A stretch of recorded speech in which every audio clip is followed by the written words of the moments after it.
এটা হচ্ছে TVS RTR 160 engine BS4। তো এটার ABS সিস্টেম। তো এটা ইঞ্জিনটা আজকে ফিটিং করবো, দেখতেই পাচ্ছেন। প্রথমে আমি এটা হচ্ছে তেল দিয়ে এটাকে সম্পূর্ণটাকে পরিষ্কার করে নিব ভালোভাবে। আমি সবসময় বলি যখন ইঞ্জিন রিপেয়ার করি বা ইঞ্জিন কাজ করি তখন সবসময় বলি এই যে এভাবে সম্পূর্ণ ইঞ্জিনটাকে পরিষ্কার করতে হবে ভালোভাবে। কারণ একটা ইঞ্জিন যত পরিষ্কার থাকবে তত ইঞ্জিনের কাজটাও আপনার ভালো হবে, আর আপনি কাজ করেও নিজে একটা তৃপ্তি পাবেন। আত্মতৃপ্তি বলে যে কথাটা থাকে সেটা কিন্তু আপনি পাবেন। এই যে দেখুন এভাবে তেল দিয়ে আমি সম্পূর্ণ ইঞ্জিনটাকে ধুয়ে নেব যাতে কোনো রকম কোনো বালু কণা না থাকে। এরপরে হাওয়ার মেশিন স্টার্ট দিয়ে যে দেখুন হাওয়া দিয়ে সম্পূর্ণ ইঞ্জিনটাকে ভালোভাবে পরিষ্কার করে কাপড় দিয়ে মুছে নেব। কারণ আমি সবসময় বলি, বারবার বলি, ভালো একটা ইঞ্জিন যখন আপনি বাঁধতে চাইবেন, ভালোভাবে যখন কাজ করতে যাবেন তখন কিন্তু অবশ্যই পরিষ্কার করতে হবে।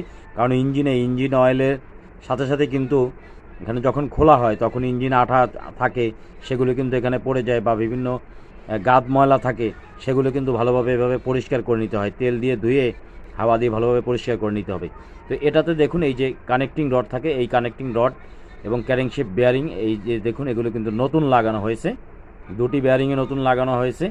এখানে দেখুন ক্যারিংশেপের সাথে যে পিনিয়াম আছে, ওয়েট পিনিয়াম থাকে, টাইমিং থাকে, সব কিছুই আপনাদেরকে দেখাবো। এখানে এই যে দেখুন সিটের টাইমিং, এটা হচ্ছে ক্যারিংশেপের সাথে হোল করা থাকে, এই হোলের সাথে এখানে এটা টাইমিং সেট করা থাকে। এই যে কানেক্টিং রড নতুন লাগানো হয়েছে, বেয়ারিংও নতুন লাগানো হয়েছে, এটা সেট করবো এখন এটাতে। তার আগে ইঞ্জিনটাকে দেখুন মাঝখানে যে মেইন পার্ট থাকে এটাকে ভালোভাবে ঘষে পরিষ্কার করে নিব। এটাই হচ্ছে সেই ব্যালেন্সার। এটাতেও একটা টাইমিং আছে, এই যে দেখুন ব্যালেন্সারটা দেখতে পাচ্ছেন, টিভিএস অ্যাপাচি RTR 160। এই যে দেখুন এই যে ব্যালেন্সার, এখানে টাইমিংটা আপনাদেরকে এখান থেকে একটু দেখাই। এই যে দেখুন এখানে একটা ডট দেখতে পাচ্ছেন, এই ডটটাকে এবং ক্যারিংশেপের যে পিনিয়ামটা দেখেছি সেটা সামনাসামনি রেখে টাইমিংটাকে সেট করতে হবে। এই যে দেখুন ওয়েট পিনিয়াম বলা হয় বা ব্যালেন্সার বলা হয়, এটার বেয়ারিং চেঞ্জ করা হয়েছে, নতুন লাগিয়েছি, এটাকে সেট করব। তো সব কিছুই দেখাবো। দেখুন ইঞ্জিনটাকে মোটামুটি পরিষ্কার করা কিন্তু শেষ হয়ে গেছে। তো ব্যালেন্সারটা যখন চেক করলাম, এই যে দেখুন এখানে ঘষে পরিষ্কার করতে, এখানে পিনিয়ামে একটু স্পট ছিল, এই স্পট থাকলে সাউন্ড করবে। এটাকে কিন্তু যখন কাজ করব আমরা তখন কিন্তু এটাকে দেখে চেক করে দিতে হবে কোনো রকম কোনো স্পট আসে কিনা। জানি না কীভাবে স্পটটা চলে আসছে, যখন আমার চোখে ধরা পড়েছে বা এটাকে যখন চেক করেছি তখন এই স্পটগুলো দেখলাম, এবং এটাকে কিন্তু আমি এখন ঘষে পরিষ্কার করে দিব। তো যাই হোক, এখন যে গিয়ার বক্স থাকে মেইন, সেই গিয়ার বক্স কিন্তু বসানো হচ্ছে। এই যে দেখুন এটা হচ্ছে আউটপুট শেপের যে গিয়ার বক্স, সেটাকে বসালাম। উপরে কিন্তু কি ওয়াশার থাকে, এখানে উপরে এই যে দেখুন উপরে একটা ওয়াশার থাকে, এই যে গিয়ার ড্রামের সাথে গিয়ার ফিঙ্গার এবং পিন, সেগুলো কিন্তু এই যে দেখুন এখানে মোটামুটি বসানো আছে। এই যে ওয়াশার আছে, এই ওয়াশারটা খেয়াল রাখবেন, এবং ফিঙ্গারের পিন, ফিঙ্গার এগুলো সব চেক করে বসাতে হবে সেট বাই সেট। এই যে দেখুন এই পাশে যেটা ইনপুট শেপ সেটা বসাচ্ছি আমি এখন। এখানে ওয়াশার আছে দুটি, এবং মাঝখানে একটি বেয়ারিং সিস্টেম আছে, ওয়াশারের মতো দুই পাশে ওয়াশার, মাঝখানে বেয়ারিং সিস্টেম, সেটাও আপনাদেরকে দেখাবো। দেখুন এটা কিন্তু খুব সহজে সেট করে ফেললাম। আমি কিন্তু আলাদা আলাদাভাবে খুলে রেখেছি যাতে আমার বসাতে সুবিধা হয়, এর জন্য আমি আলাদা করে ভাবে রেখেছিলাম, এবং যাতে আমার সুবিধার জন্য বসানোর সুবিধা দেখুন বসিয়ে দিচ্ছি। এখানে ওয়াশারের কথা বলেছিলাম, এই যে দেখুন উপরে একটা ওয়াশার আমি যে উপরের দিকে তুলতেছি। এই যে দেখুন, যেহেতু আমি এক হাতে ক্যামেরা এবং এক হাত দিয়ে আপনাদেরকে এটা দেখাচ্ছি, তো এখানে দেখুন আমি উপর দিকে যখন তুলতাম, নিচে দেখুন এই যে এটা কিন্তু বেয়ারিং সিস্টেম। এই যে দেখুন মাঝখানে pin system, washer system, bearing, এবং এটার নিচে আরেকটা ওয়াশার আছে। দেখুন আমি যে উপরের দিকে তুলতেছি, এই যে দেখুন নিচে একটা ওয়াশার, মাঝখানে বেয়ারিংয়ের মতো যে প্লেট থাকে, এটা হচ্ছে ইনপুট শেপ, এবং উপরে একটা ওয়াশার। তো বসানোর পরে এটাকে চেক করে দেখতে হবে আমার গিয়ার ঠিকঠাকভাবে পড়তেছে কিনা। গিয়ার বক্স যেহেতু আমার খোলা পড়েনি, আমি কমপ্লিট সেট তুলে রেখেছি, সেইভাবেই আমি বসিয়ে দিয়েছি। উপরে ওয়াশার সিস্টেম এবং আরও একটা পিনিয়াম থাকে যেটা আমার ক্লাস হাউজিংয়ের সাথে থাকবে। আমি যখন সেট করবো তখন আপনারা খেয়াল করবেন, আমি দেখাবো প্রত্যেকটা জিনিস এভাবে গিয়ার পড়তেছে কিনা চেক করে দেখব। দেখার পরে কোনো রকম ত্রুটি থাকলে কিন্তু সেটা এখন এখানে ধরা পড়বে। তো দেখুন ক্যারিং শেপটা যে আছে এটাতে একটু ইঞ্জিন অয়েল দিয়ে নেবো বেয়ারিংটাতে, যেহেতু সেট করবো পরে ইঞ্জিন অয়েল দিব। ক্যারিং শেপটাকে আমি এই যে দেখুন এখানে বসালাম। এখন এখানে যে ওয়েট পিনিয়াম থাকে, এই যে দেখুন ওয়েট পিনিয়ামটাকে বসাবো। এই ওয়েট পিনিয়ামটার টাইমিং যেটা বলেছিলাম এটা খুবই ইম্পর্ট্যান্ট, গুরুত্বপূর্ণ। এই জিনিসটা একটু খেয়াল রাখবেন, যারা নতুন মেকানিক হয়ে আছেন তারা অবশ্যই খেয়াল রাখবেন। আপনার জন্য কিন্তু এই টুকিটাকি ছোটোখাটো ইনফরমেশনগুলো কিন্তু আপনাদের জন্য শেয়ার করি আমি, কোনো কিছু কিন্তু মিস করি না। এই যে দেখুন এখানে টাইমিংটা দেখুন সামনাসামনি ক্যারিং শেপের হল, ওটার টাইমিং আবারও আপনাদেরকে দেখাবো। আমি একটু চেক করে নিচ্ছি, ঘুরিয়ে এটাকে চেক করে দেখি। এরপরে এখন আপনাদেরকে টাইমিংটা আমি আবার একটু দেখাবো। দেখুন এটা ঘুরিয়ে চেক করে নিলাম যে আমার কোথাও বাঁচতেছে কিনা বা কোনো সমস্যা আছে কিনা। সমস্যা থাকার কথা নয়, কারণ টাইমিং কিন্তু আমি একুরেট রেখে কিন্তু এটাকে সেট করে বসিয়েছি। দেখুন এটাকে ঘোরাচ্ছে, এই যে দেখুন এখানে একটু টাইমিংটা আপনাদেরকে ক্লিয়ার করে দেখিয়ে দিচ্ছি। ইঞ্জিন অয়েলটা চলে আসছে, তো দেখুন এই যে দেখুন এখানে টাইমিংটা একটু খেয়াল করুন। সামনাসামনি দেখুন ক্যারিং শেপের যে পিনিয়াম সেটার হোল কিন্তু একদম ক্যারিং শেপ সহকারে হোল করা থাকে, এটা টাইমিং একদম এটার সাথে সেট করা। প্রিমিয়াম এবং ক্যারিংশেপের ভিতরে, এবং এখানে সামনাসামনি টাইমিংটাকে ডটটাকে সামনাসামনি রেখে ব্যালেন্সার ওয়েট প্রিমিয়ামের রেখে সেট করেছি। এই দেখুন এটা হচ্ছে যে এখানে একটা প্রিমিয়াম থাকে যেটা হচ্ছে ভিএসএস সেন্সর বলা হয়। এটা ঠিক ভিএসএস সেন্সর না, এটা স্পিড একটা সেন্সর যেটা এবিএসের সাথে কাজ করে। এই যে প্রিমিয়ামটা থাকে এটা কিন্তু দেখুন এভাবে থাকবে না, এটা ঘুরে নিচের দিকে থাকবে। গর্ত একটা সাইড থাকে, এই যে গর্ত সাইডটা নিচের দিকে থাকবে এবং নিচে একটা ওয়াশার থাকবে। এই যে দেখুন গর্ত সাইডটা নিচের দিকে, উপরের দিকে থাকবে হচ্ছে বুশ সিস্টেমটা উপরের দিকে, নিচে ওয়াশার থাকবে এবং উপরে একটা বুশ থাকবে। যে দেখুন বুশ সিস্টেম, এটা উপরের দিক থেকে থাকবে স্প্রিং সিস্টেম, যাতে ফ্রি থাকে প্রিমিয়ামটা, যাতে ফ্রি ঘুরে বডিতে যাতে কোথাও টাচ না লাগে।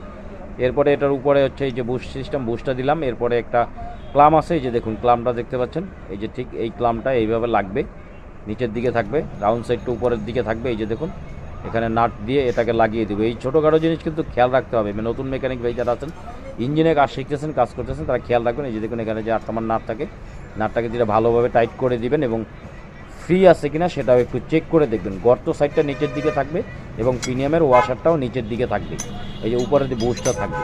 এই ছোটোখাটো জিনিসগুলো কিন্তু খেয়াল রাখতে হবে মেকানিক ভাই যখন কাজ করবেন, নতুন হোক পুরোনো মেকানিক ভাই যারা আছেন তারা অবশ্যই একটু খেয়াল রাখবেন।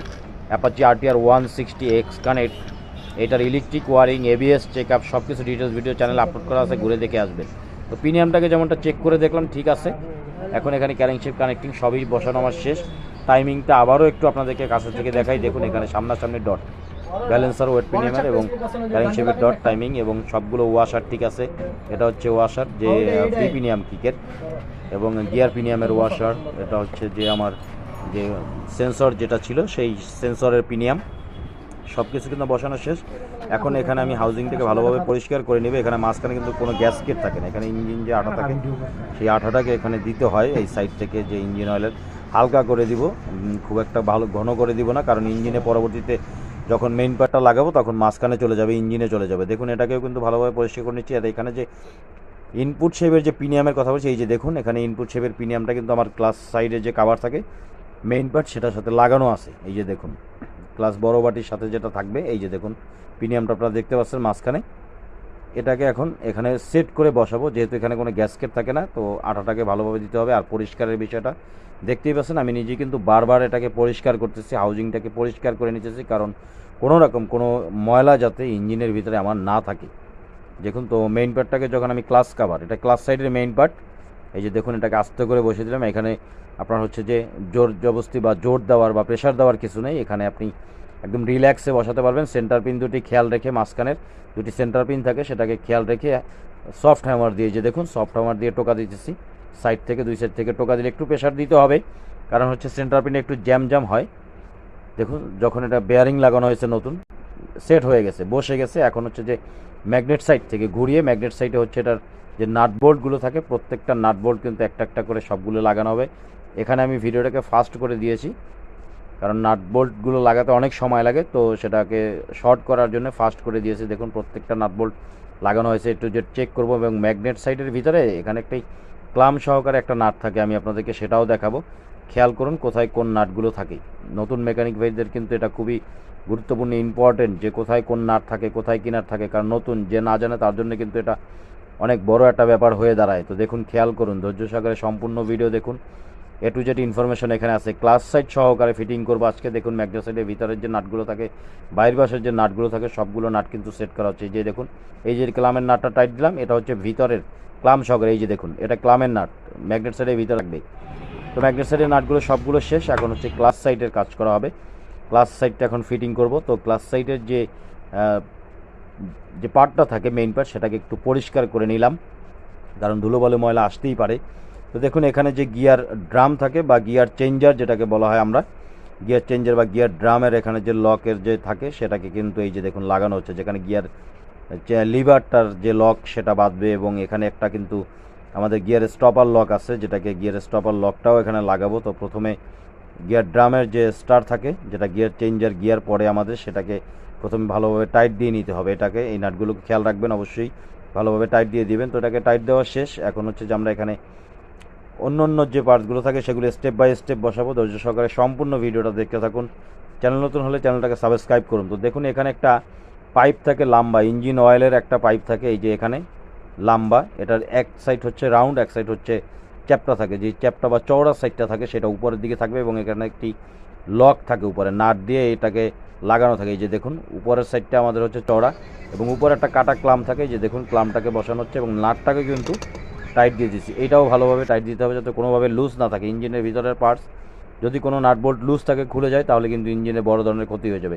এটা হচ্ছে জেপিডি পিনিয়াম বা প্রাইমারি গিয়ার যেটাকে বলা হয়, সেইটাকে কিন্তু এখানে একটা লক থাকে, লক দিয়ে এই প্রাইমারি গিয়ারটাকে জেপিডি পিনিয়ামটাকে কিন্তু বসানো হচ্ছে। এই যে দেখুন এটাকে আস্তে করে চাপ দিলেই কিন্তু এটা নেমে যাবে, এখানে প্রেশার দেওয়ার কিছু নেই, হালকা করে দেখুন এটা লেগে গেছে। এর উপরে আবার একটা পিনিয়াম থাকবে, অয়েল পাম্প পিনিয়াম, চিকন ছোটো একটা পিনিয়াম থাকবে, এই একই লকের সাথে লাগানো থাকবে। নিজে এই লকটা এখানে লাগানো হয়েছে, এটার সাথে একই লক, একটাই লক থাকবে। উপরে এখানে জেপিডি পিনিয়াম ছোটো একটা পিনিয়াম বসবে অয়েল পাম্পের। দেখুন পিনিয়ামটাও এখন বসাবো এবং অয়েল পাম্প বসাবো।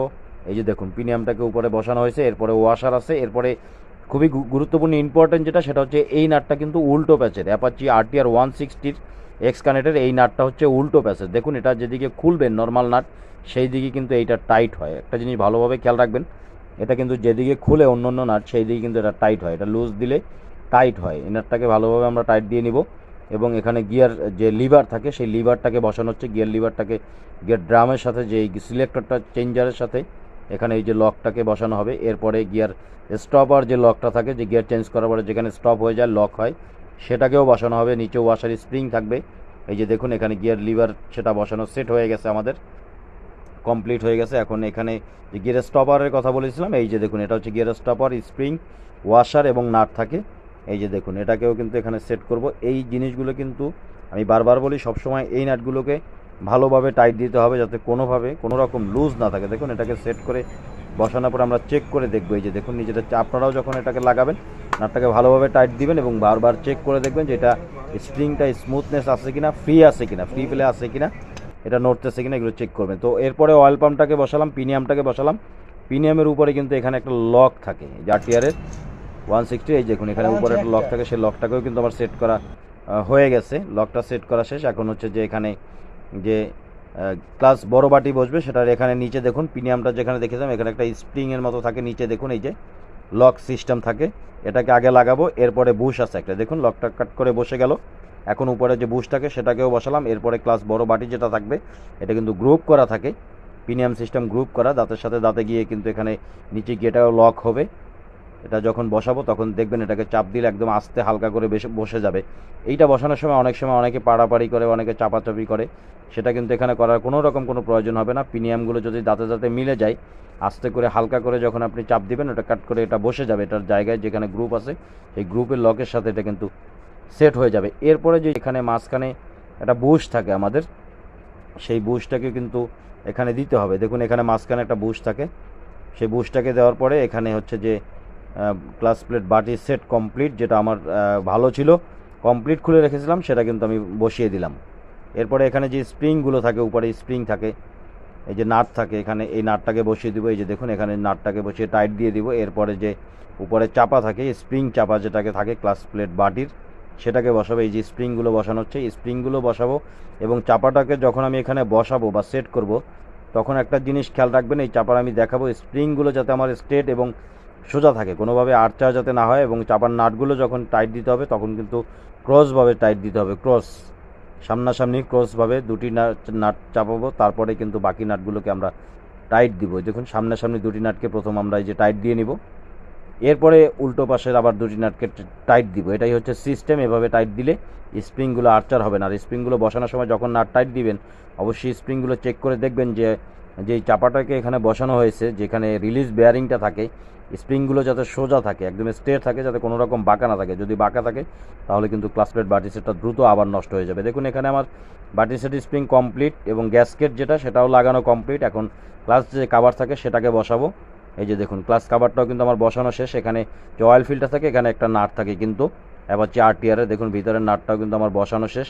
এটাকে ভালোভাবে টাইট দিয়ে দিবে। টাইট দেওয়ার পরে বাইরের সাইডে ক্লাস কাভারের যে নাটগুলো আছে সেগুলোকে, সব নাটগুলোকে কিন্তু আমি একটার পরে একটা সব কিছু টাইট দিয়ে দেবো এবং চেক করে নিব। তো এটাই ছিল আপনাদের সাথে শেয়ার করার, যে অ্যাপাচি RTR 160 মেইন পার্ট এবং ক্লাস সাইডটা যে মেইন, সেটা আপনাদেরকে দেখালাম। আজকে তো এ পর্যন্তই, দেখা হবে পরবর্তী কোনো ভিডিওতে। সে পর্যন্ত ভালো থাকবেন, সুস্থ থাকবেন, আল্লাহ হাফেজ।